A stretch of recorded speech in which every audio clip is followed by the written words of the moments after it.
Now, are we ready? Yes, we are. Here we go. Finally. Let's do it. All right, welcome to the Money Lab Live Podcast, episode number 85, the Going Broke to Be Wealthy Money Story.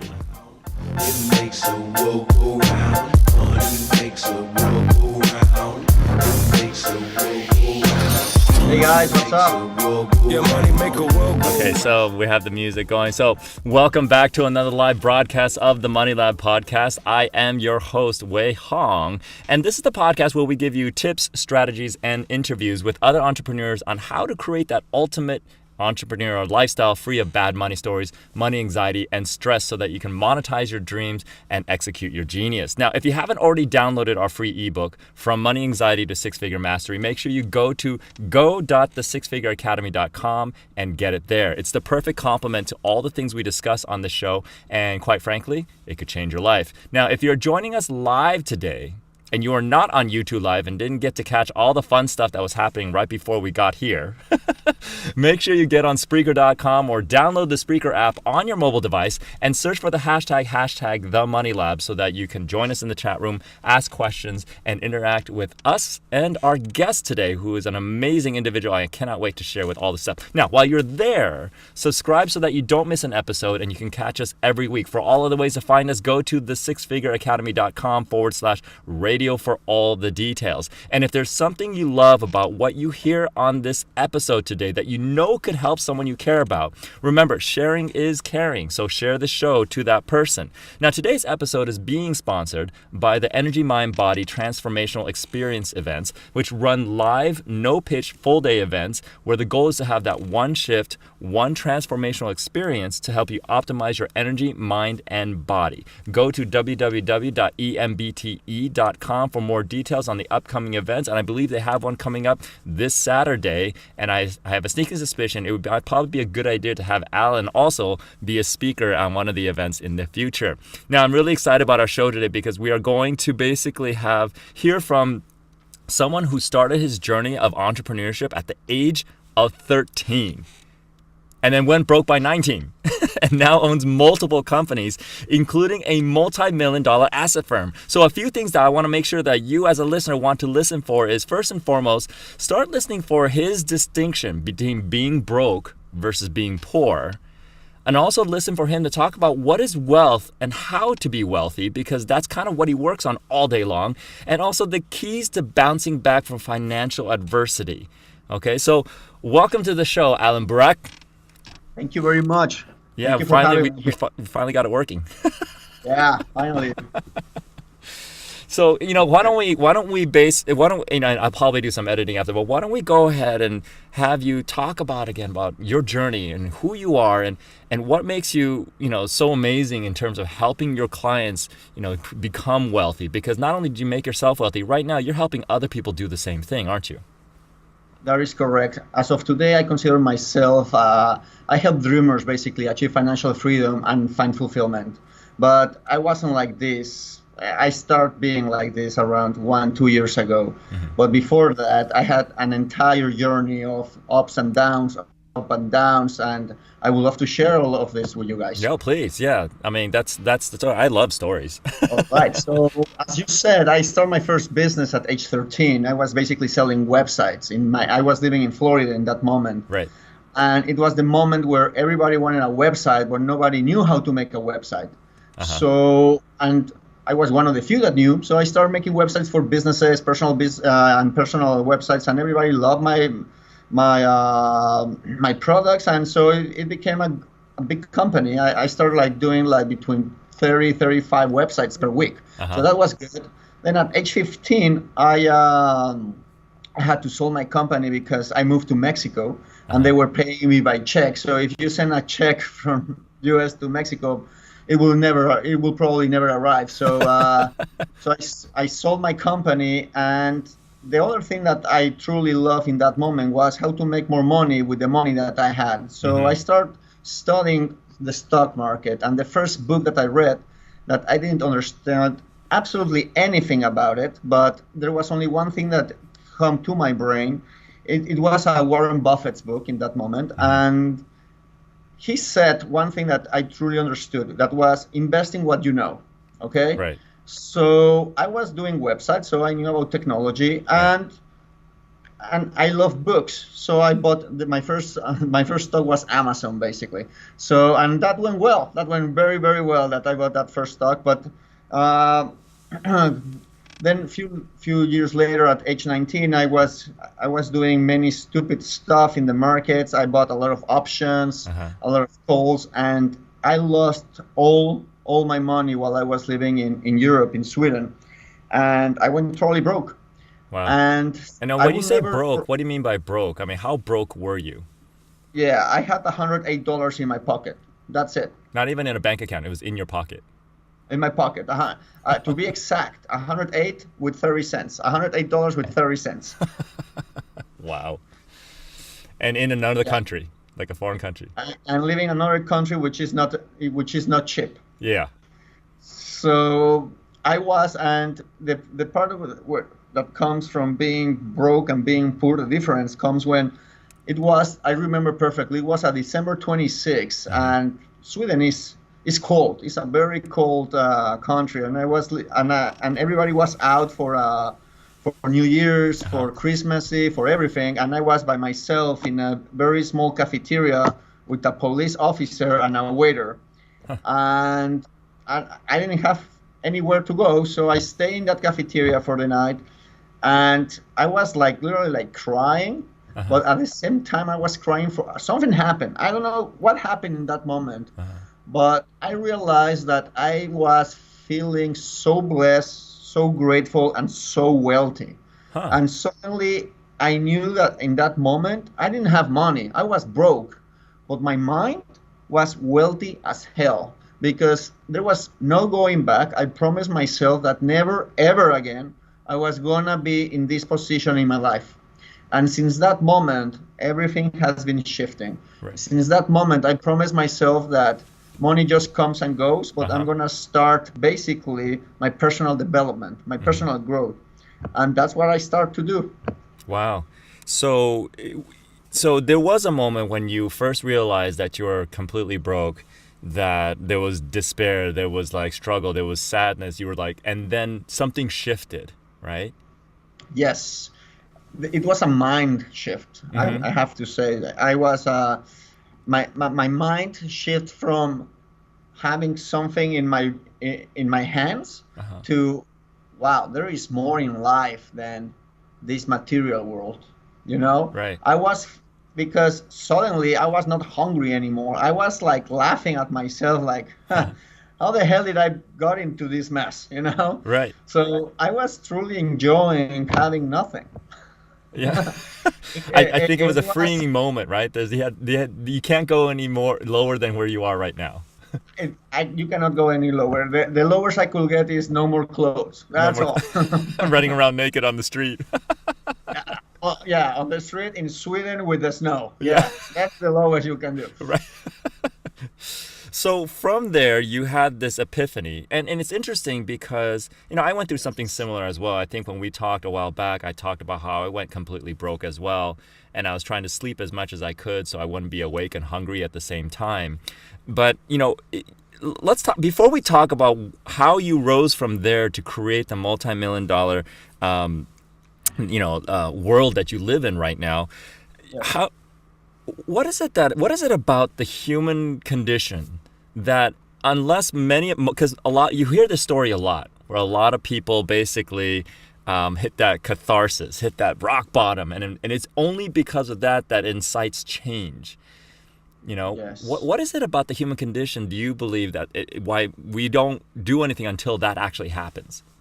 That's a very good question, and my belief is that, first of all, it's all in your mind. It's the mindset that you have, okay? Right. But my belief is that a person is always in a journey, okay? We're in this world for a journey to be better, to do more, become more, and be the best of ourselves, no matter what. And everybody has its own journey, and people needs to get hit in a way, so they can start growing. For example. And the best way to grow is having breakthroughs. That's my belief. Right. Okay. when you start having breakthroughs, when you start knowing like, wow, I can do more than I am right now, or damn, look at my environment, or look at my circumstances. Right. It's the moment of truth. It's the moment when you set yourself to win. You know, it's like, you know what? I am alive. I am a miracle here in this world, and I'm gonna do the best that I can do in this world to contribute, to become better, and be my best every day. Right. You know, to be fulfilled. Yeah. And sadly, I would say sadly that most people start having these breakthroughs when they are sick, Right. when they are seeing their lives at the end of their journey, Right. or I would not say sad. I was very lucky that I got this breakthrough when I was 19 years old, you know, but I got this like punch in my face when I was 19, you know? Yeah. So all this comes when it's like an awaken call. Right. And it's not an awaken call from this material world. It's an awaken call from your soul, from your heart, like something is burning inside you that wants more, that you know that you can do more. And that's the first step. That's the route to start the journey. Now comes the goals, the clarities, the what do you truly want in life, all that. But the first thing you need is that little fire telling you, dude, you're a miracle, do something. Right. Yeah. No, and it's funny because, a lot of the work probably both you and I do. I mean, I work with people on the mental side, the mindset side, the emotional side. You work with them with their assets, and a variety of different things. And you probably do a lot of inspiration and motivation to kind of help them break through that as well. Do you think that there is a way that people can, go achieve success and results without having to go through what you and I went through and a lot of other people went through by hitting rock bottom? I mean, a lot of people say, unfortunately, that's just kind of how man operates. But is there a way to do it without that much pain and suffering? I would say so. Yeah, I know people, but you have to be smart enough to, it's all about you need to grow and progress and learn from other people, Be willing to grow, so right? You don't have to hit bottom. Learn from the guy that hit bottom so you don't do the hit bottom, and listen to their advice. Right. And the most important thing is that knowledge is not power. It's using that knowledge that becomes power. You have to do actions, okay? Right. So whatever you are doing, not just read or listen. Put it in action and see if it works in your life or not. But always take action, go forward, progress. If you don't progress, you die. I always say that. So you must progress. Yeah, no, I agree. I mean, and I think that's the big thing is that, in this day and age with the internet and everything, we have all possible potential resources to help us not have to hit rock bottom. And despite that, it breaks my heart when I see people still go through that process when they know if they just simply go online and just connect with somebody or connect with someone like you or something like that, they won't have to do that because they can learn. And I don't think you hold back when you're teaching people your lessons and your life lessons, right? I totally agree. And you can see it in my business all the time. We all have the same information. Right. We all have the same book. We can all have the same books. We all have the same websites. We all have the same YouTube videos. And it's free. Everything is free now. It's how you use that information that will make you successful or not. Right. And the first thing you have to do, and you are in this business, is to empower your mind. Right. Okay. And I also will say something, and that I see very often.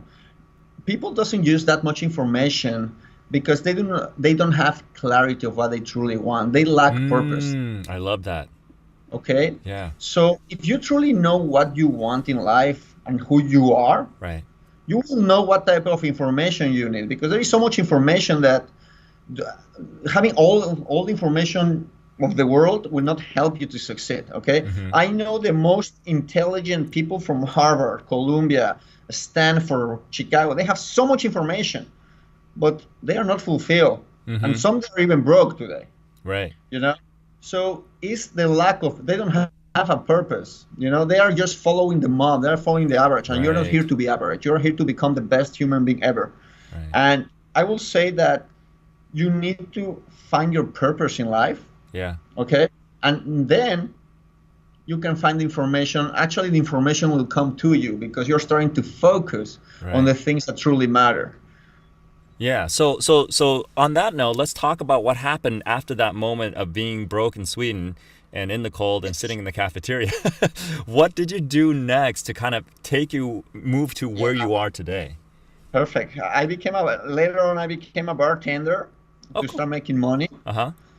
And then after starting to make money, 80% of I was earning, I was putting again in the markets because I have always loved the markets, how it worked, how everything. But also at the same time, I knew how to, I was lucky enough to know how to program. I was studying a lot of programming in not in school. In school, I studied business and finance, but on my own, I was studying all about programming. Okay.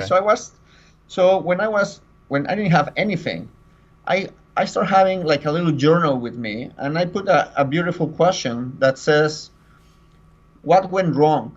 What went wrong in this day, and how can I make it better? How can I become better? Right. So every day I was writing this journal, and suddenly while I was in bartending and everything, something hit me, and it says, Alan, you need a system. You need to take your emotions out because greed was the thing that killed you.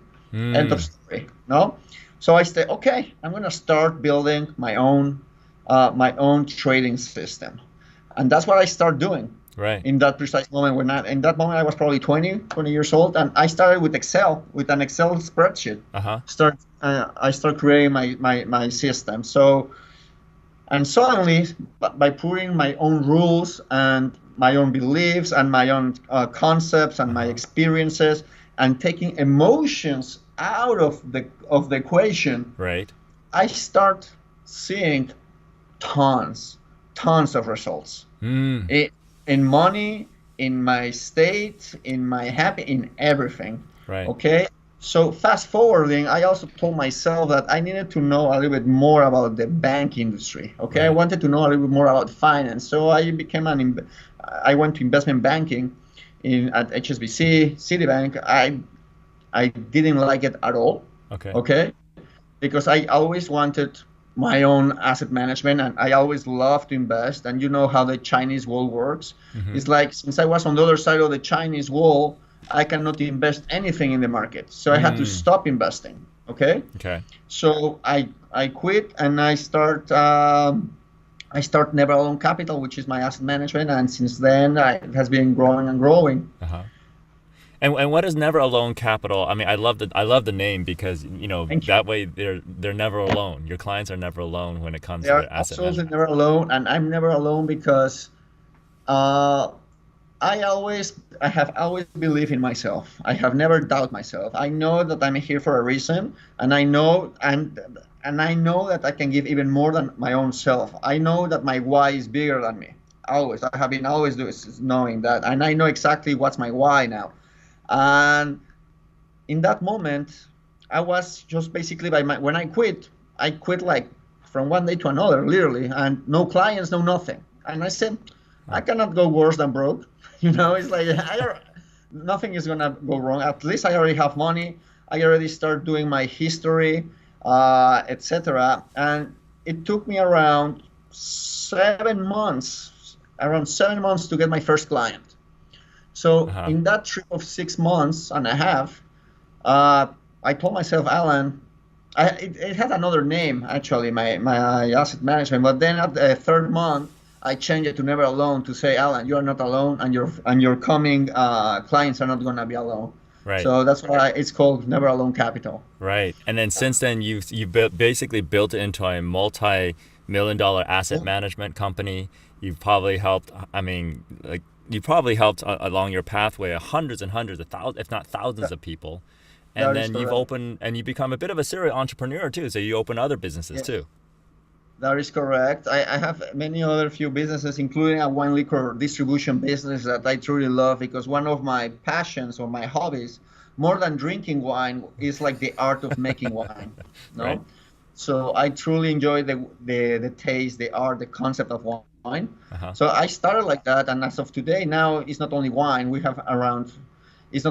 also have vodka, whiskey, Armagnac, Calvados, you name it, all type of spirits. Wow. Yeah. And you distill them all, or is it through distribution only? It's distributional, and we're gonna start with our brand in 2019. Very cool. Nice. Thank you. Quite the journey. Let's talk about your money story. What was it, do you think, that there was a money story that was driving, that you grew up with, that created the initial circumstances? Because everybody has a money story, and typically when we hit like rock bottom broke, there's typically a bad money story that helped create that. Yeah, definitely. And my money story basically was with my family. I had limited. Let's put it this way: I love my family. My family is absolutely everything for me. Okay. But if you know the story and the background of my other generations of my family, you know why my family is the way they are. They come from world wars, from Europe, from Russia, all that. Okay, so saying that, they come with limited beliefs about money. Okay, so I will say that the number one limited belief was that they were focusing more in expenses than making income. What do I mean? Instead of saying, hey, let's make more money, they were, how can I save $3 for this Starbucks coffee instead of saying, how can I make $5 so I can spend $3 and invest $2? Right. Right. So that's the number one limited belief that I see. But I'm also grateful because thanks with my family, I grew up in Michigan. I was born in Michigan, but thanks to my family, I traveled to many cities and countries and all that, and I start seeing other kind of mindsets around the world. Yeah. And thanks to that, I start seeing I start studying biographies of successful people. I start studying about where I have, as of today, I love to read. I read at least one book per week. Okay. Wow. But in that moment, I was just reading Barnes and Noble biographies from Bill Gates, Warren Buffett, the Rockefeller family, everybody that you name, and everybody that Napoleon Hill mentioned in his books. I also went back and see if this was true, So I went back to the biography that he was saying, which actually is true, and I was like highlighting their mindset, the way they see life, and the number one thing that came to my mind is like, dude, these guys don't give an F about expenses. It's all about investments. Right. That's the number one thing that came to my mind. It's like, dude, these guys are like, they're not talking about expenses. They're just talking about how to make more money to get rolling even more and go further and go further and go further.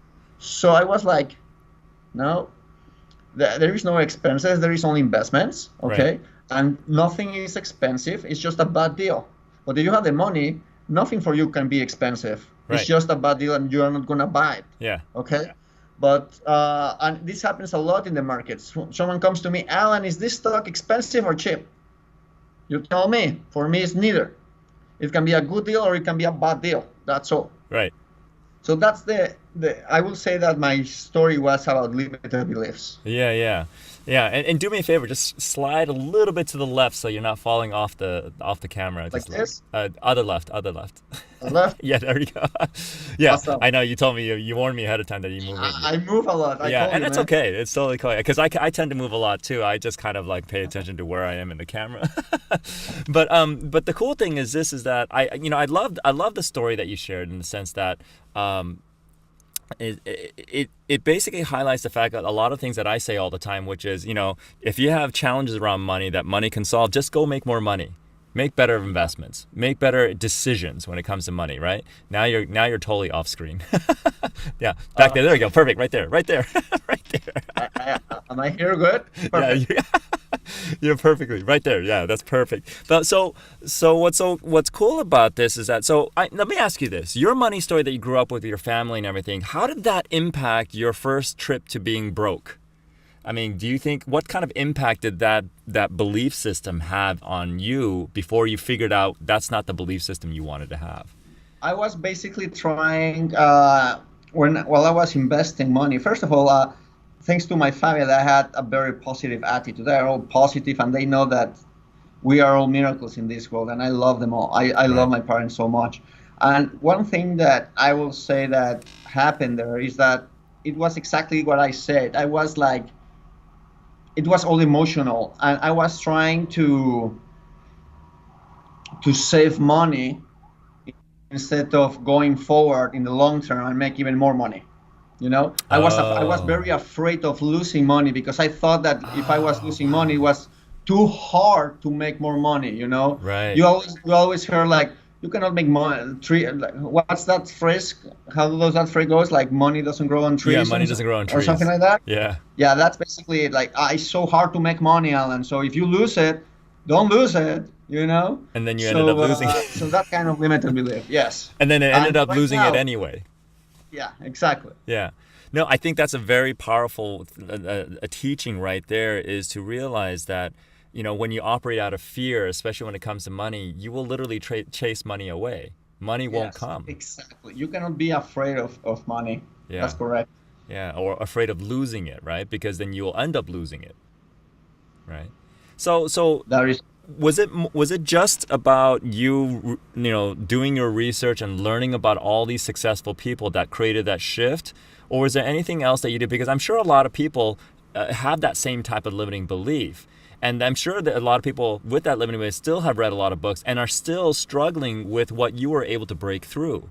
Was there something else in that equation that helped you kind of like, aside from learning and reading about these people, that helped you kind of like going, it's called massive action. Is you have to try and try and try till you get it. You know, it's like you have to apply what you're learning. I can guarantee you that 80 and everybody can read what nothing that I'm saying is new. Right. Okay, but nobody applies it. Yeah. So I hear like fearless, empowered action is what I like to call it. I mean, is that what you would say that you did? I will say so, yeah. And you have to take and let me put it this way. And it's not easy in the sense that if you want changes, you as a person, you have to change. Right. Okay. So the first thing that came to my mind, well, not the first thing, but one of the things that came to my mind was like, who do I have to become to attract what I want? Okay. You cannot be with the same circle of influence. You cannot be in the same job. You cannot probably be in the same city. You have to understand who you are and take the steps forward. Okay, you need to. If you see that you're gonna be doing much better in another city than in the one that you're living today, go and change. Right. So You know, so don't for be lifestyle, so afraid. it's like a lifestyle change then, right? It's a lifestyle change. You have to change. If you want to see changes, the first person that has to change is you. Right. What do you say to people who have like families and kids and everything like that, and change like that, lifestyle change is not quite as simple and straightforward? It's not easy. I totally agree. I'm gonna get married next month, so I will know a little bit more about that. Yeah. But what I have seen, and I have been actually interviewing a lot of couples from both sides. It's again the mindset that they have. The people that is like, oh, it's so hard. I have kids. I have a life here. What do you call life? Why you think if you are telling your own self, if your heart is telling you that you're gonna do much better in X city, why you don't try? Very simple. They are afraid and they are attached. Okay, they are afraid of being rejected, afraid of losing, afraid of it was a bad idea, or afraid of what is other people gonna say about me. Right. You know. So that's one. Another one. The beauty about today's world is like there are very good schools all around the world. Okay. That I will not say all around the world, but inside the U.S. you can find, if you want to move to a city where you can have a good school, you can have that's not important. Well, it is important in the sense that as a parent, you want to you need to understand where do you want to put your kids with, you know, in what type of circle of influence. What do you want your kids to be? Right. Okay. Right. So you need to start making all these kind of decisions, but at the end it comes all from the mind. Like you should not be afraid of making a change. Right. Making a change if change is what you will want, make you grow. Right. Yeah. If change is what you want, you know, why make up excuses and reasons not to make that change? And while you are doing changes, you are raising your standards to become better and being more your own self. Right. And that way you can even give more. Right. While you're raising your standards, you're improving yourself automatically. Right. No, I love So that. if your actual environment is not raising your standards, is not making you grow,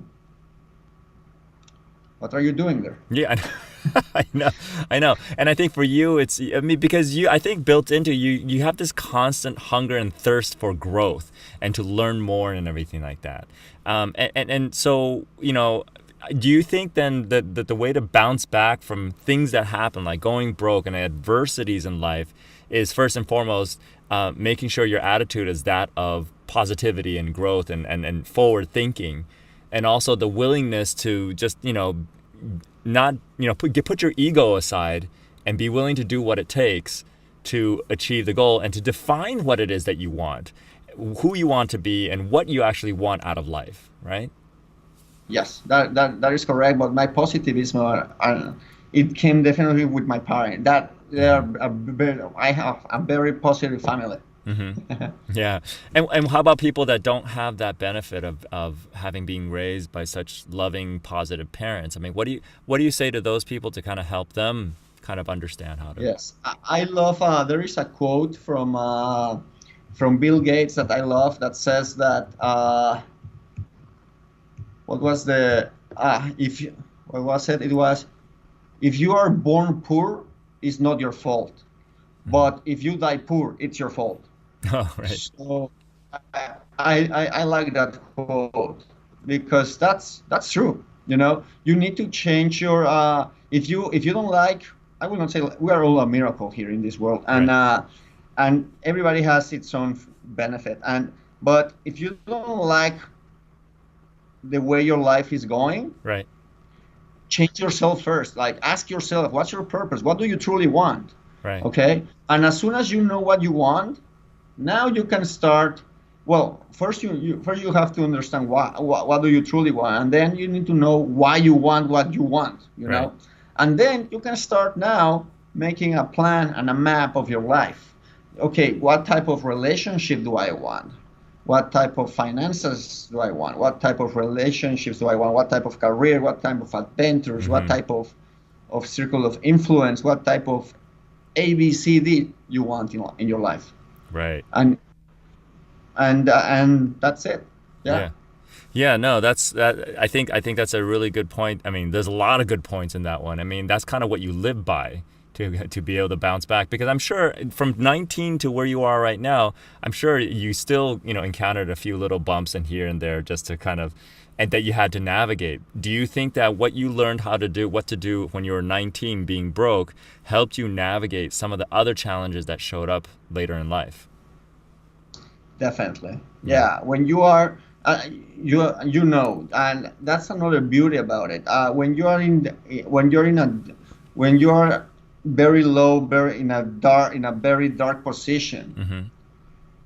and when you start seeing the people that has been already down, it's much easier for them to start making other people grow. Because you can feel their pain.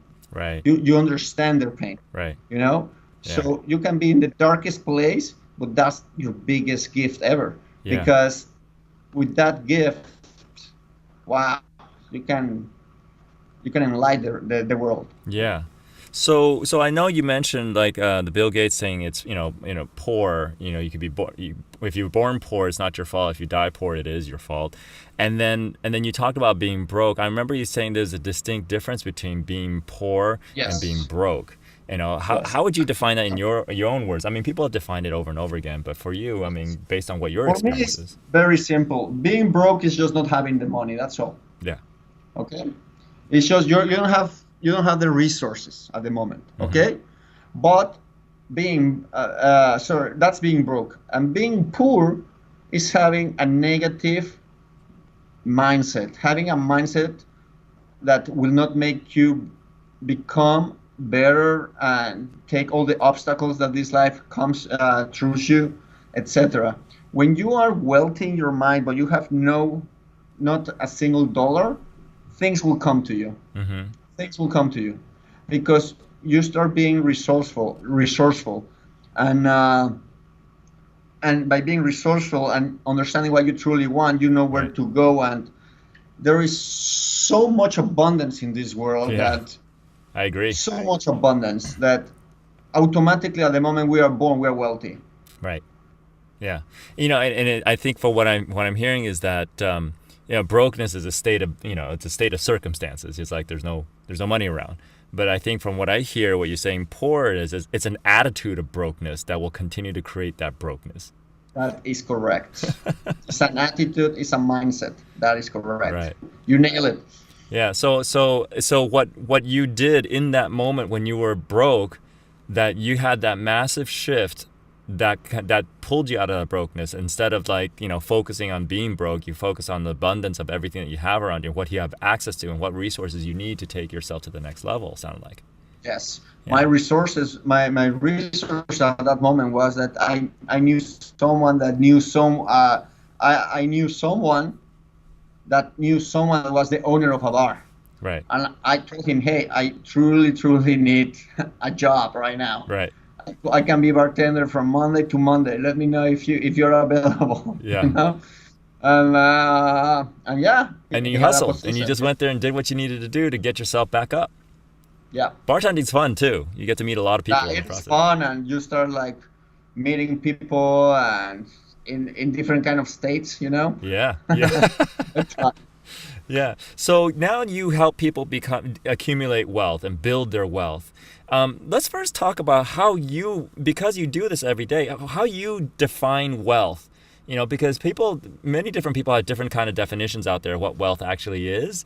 Some is empowering and some not so much. So how do you define wealth for yourself and for your clients so that they can actually, use the best definition of that? The definition of wealth for me is basically so simple. Mm-hmm. That's why it's so easy for me to get it. Every morning that I wake up, I already have it, which is having an extraordinary quality life in my own terms. That's all. That's wealth for me. Wow. Wait, say that again. That's how you define wealth? Yeah. Having an extraordinary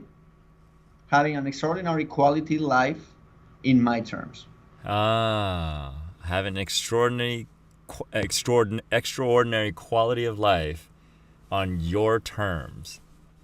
That is correct. I That's love wealth that. for me. That is wealth. And so because so many people immediately go to money as their definition of wealth, and I think that's the trap, right?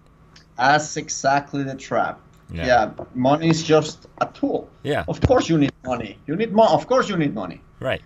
For everything. But Right. that's not being wealthy. Right. That's just using the tool. And you working in that space with your clients all the time, I mean, there's no better expert than to define that for people. It's like, hey, if people are defining wealth as money, do you help go in and shift their mind? Says you need to let that go. You need to redefine that. That's not the right definition. That's exactly. I had two presentations in this workshop that I did this last weekend, and one of the presentations was basically that I had to shift their mind from wealth equal money to wealth equal life. Right. To wealth is your quality of life. Wealth is all your richness. You're a miracle here. Right. So how then what would you tell somebody to say, how then do you start to be, because it sounds like wealthiness is a being for you. It's a state of being, right? So how then do you help people become or be wealthy? First, they have to understand it's all come from the mind again. They need to, first of all, they need to know what's their purpose. And as soon as they know what's their true purpose, they will know exactly how much money they will need, you know? So it's like they define wealth like impossible. Like I went to it was not in this past weekend, but I went to a workshop a few years ago, and the speaker asked someone, so what's wealth for you, man? And the guy that was talking, he said, for me, wealth is to have $1 billion when I'm 50 years old. And everybody was, oh, cool. How old are you? I'm 48. Awesome. So you have 2 years to be wealthy. So how much you have in your account right now? 300K. And everybody was like, what the hell is this guy? Okay, if you're in a public company, you have an IPO, you can probably make it, but who knows? So they define wealth very difficult, you know? you should define wealth as a journey. Okay, that's Right. what uh, I I basically told them. So it's basically have a purpose. Do not define wealth. Don't define wealth as difficult as it is. It's so easy. Wealth is just being healthy. Wealth is having an advantage. Everything is wealth. Yeah. Okay. Third, you have to change your mindset. You have to kick out your limited beliefs Right. about wealth slash fears about wealth, because everybody's afraid of being successful for a reason or another. I know that you have seen it. Right. Like people is afraid of being successful. Well, I think you it's know? because what you were saying, they don't know what they're going to do with it. They haven't Exactly. taken the Because of time lack to of define. purpose. Yeah, half of it. I can agree with that. Yeah, I will agree with that. And another one that I teach them about was the circle of influence. Yeah. That guys, if you're with 5 broke people, you're gonna be the 6th. Don't do it. Okay? Right. Raise your standards. Okay. Yeah. Raise your standards. Yeah. And start going out, start going to events, to workshops, start reading about, start like learning and apply not only the knowledge, but apply what you learn at the moment you learn it. Okay. Right. There is, I don't remember the name of this study, but there is a study that says that when someone, well, if they finish the book, because there is another study that says that only 10% of the people finish a book, you know, Right. they start reading it and after chapter 2, chapter 3, they They're are done. done, Yeah. you know, but people that finish the book and everything, there is a study that says that only 2% apply, only 2% of the people that reads a book applies 1 or 2 things that they learn from that book. Wow. Wow. You know, crazy. and it's funny because I love acquiring new knowledge, but what gets me more excited about when I learn something new in a book is to immediately implement and see how it shows up in my life. I mean, it's so fun. I don't know why. It is, Yeah. And if it doesn't work, it is fun. Sometimes, honestly, sometimes it works. Sometimes definitely it doesn't work. yeah, exactly. You just like, okay, it didn't work. Next. Next. You know? Right, exactly. But now you know that. Now you know what it is, and then you know that that's not for you. Right. And that's how you know whether or not to recommend a book for somebody And else that's to the way read. to recommend a book, because you can say, hey, this book is just not for me, but if it's for you, go ahead. Yeah. You know? And I could tell you why it's not for me and how it could be for somebody. Because I think even if you know that it didn't work for you, you can probably see how it could work for somebody else. That's true. That's correct. Yeah. So cool. Awesome. You know what? Believe it or not, we're almost at the top of the hour, and Awesome. love that everything that you shared so far. And I'm pretty sure when someone takes the time to actually listen to everything that you shared today, there most likely going to be a few people that want to know, well, how do I connect with this guy? How do I tap into this guy's journey and this guy's, experience to help me become wealthy, to be wealthy and have that extraordinary lifestyle and be able to bounce back from adversity like you have? How do they reach out to you, if they wanted to do that? I mean, the social media. I'm Instagram, LinkedIn, Okay. alanburak.com. Uh-huh.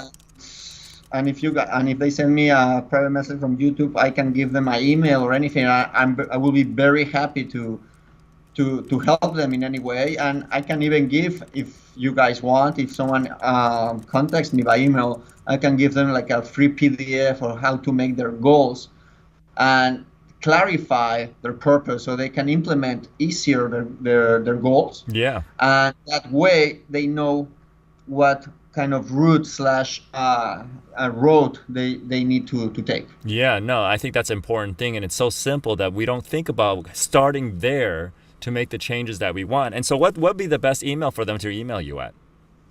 It's Burak at neveralonecapital.com. Neveralonecapital.com. And is there a website that they can go to? Oh, alanburak.com. alanburak.com. That is correct. Okay, cool. So for those of you who want to connect with Alan and kind of like, have a conversation, he's very approachable, super, as you can tell, super easy to talk to, and very humble. I mean, if you were on the video and look at him, he doesn't put any pretenses, everything, has a multi-million-dollar company, doesn't care. It's all about making sure that his clients are never alone in their journey to become wealthy, which is having that extraordinary lifestyle, right, on your terms.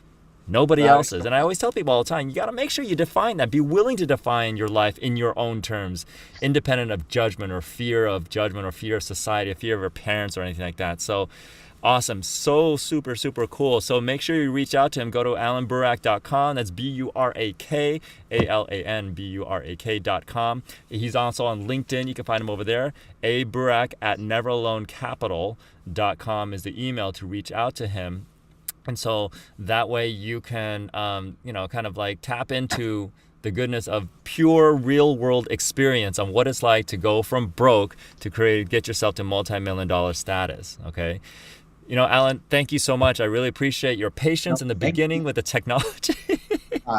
No worries, man. Life happens for us. You know that. Yeah, I know, and I love the attitude, which is probably what has helped you time and time again to continue to elevate yourself, both financially and from a lifestyle standpoint. Congratulations on you getting married soon, and I look forward to seeing pictures around that. We need to make sure we're connected on Facebook, but stay a little bit after we wrap up so that we could debrief a little bit, and I can make sure that we can talk about maybe some next steps and having you talk to our mastermind group or something like that. Cool? Awesome. Okay, I cool. love it. Thank you. All right, ladies and gentlemen, that's our show for this week. Again, if you found this episode to be valuable and you know of someone else who could benefit from what we talked about, share it. Make sure you subscribe to us on iTunes. Give us a thumbs up on YouTube Live. That's honestly the best way to pay it forward. So it's super, super awesome. And that's a wrap. Have an amazing week.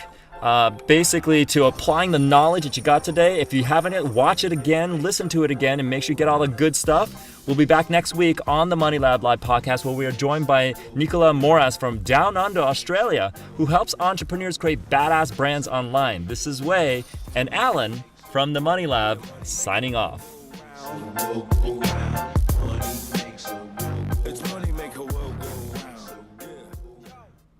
All right, so let's go ahead and wrap that up. YouTube land, thank you guys again for your patience in the beginning. Thank you, Alan, again for your taking the time to do this. You're amazing. And we'll see you guys later next week. Bye.